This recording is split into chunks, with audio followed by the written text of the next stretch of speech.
Well, the Institute of Economic Affairs is taking on the government over its proposed mineral royalty regime, warning it risks locking Ghana into an outdated extractive system that gives away too much and keeps too little.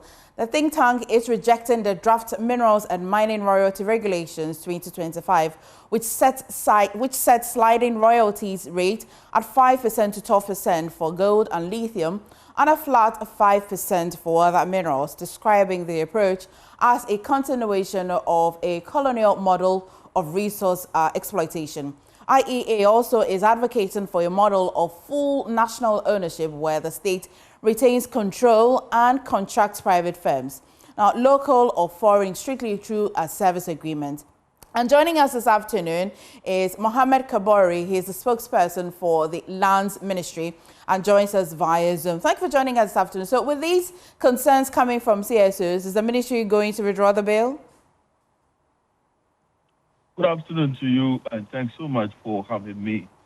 I think they are right in their legitimate self to make these assertions, for want of better word, make these seek these reliefs. But for me, it's long overdue, because not long ago, the Committee of Mines had opened a platform,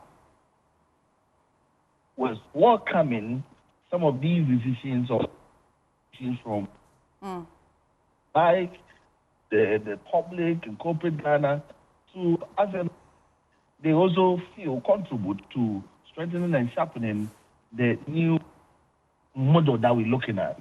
I mean, that opportunity came, and IEA never took it. I do not know if it's just for criticism's sake or it's indeed intended to help Ghana shaping it.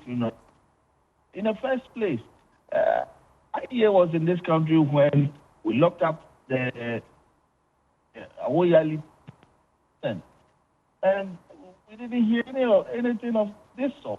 Mahmoud, but they have decided to speak now. Would it matter? Well, for me, that's where the worry comes from. Is it that we've only...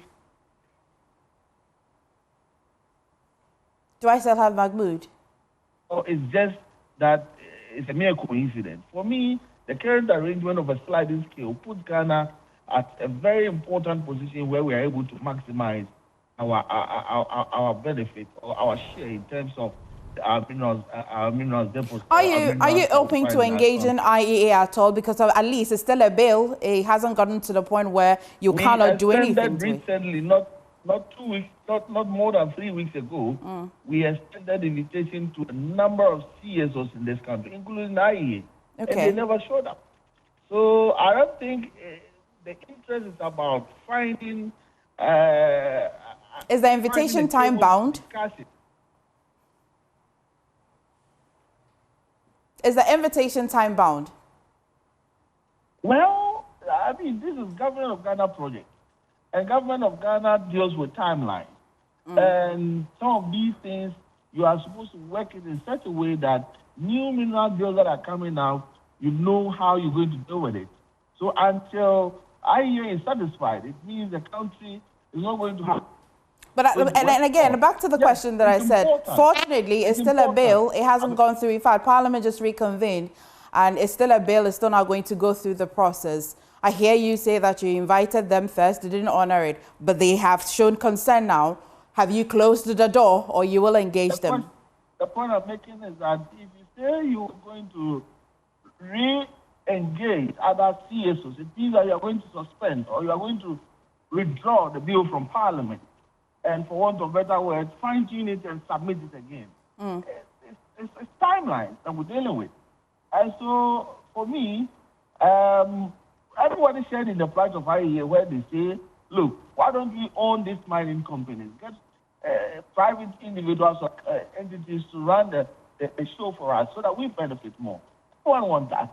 But have we gotten to that point as a country where we say, look, we are owning everything in our minerals government, in our minerals sector? Have we gotten to that point? The answer is a big no. And so, yes, that could be a long-term agenda, but we've not gotten there yet. So it's rather. I'm curious though, maybe finally, I'm curious, Mahmoud. We align with the minister. I'm curious, so who and who, apart from IEA, who are the stakeholders that you invited to look at the bill that has been introduced to Parliament now? When you look at the overall Minerals Act and policy review, it's not just one stakeholder. It has gone to a number, plethora of stakeholders. You say the CSOs were very well represented. Recently, the recent invitation was on the backdrop of the conversation that was on a IEA, but it all has something to do with the sliding scale mechanism. I agree. On the chain, everybody was represented. I asked this question so that we can make progress. Did you consult every other stakeholder that you need to consult before presenting this bill, so that, of course, we don't have people coming back to say that, well, this is what we think? Is one, consult people, the people making themselves available for consultation is another.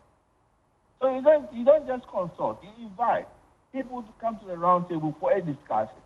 Those who have issues, those who think they have other perspectives that we could look at it.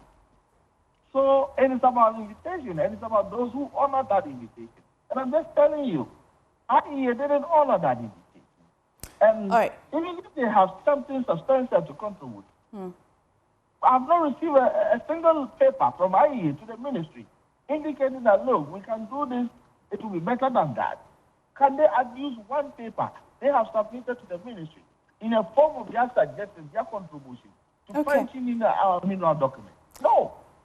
So running to the media at the least provocation, for me, makes me feel like it's just for criticism's sake and not just helping to better the system. Mahmoud, thank you for talking to us on the news today. Now, wait.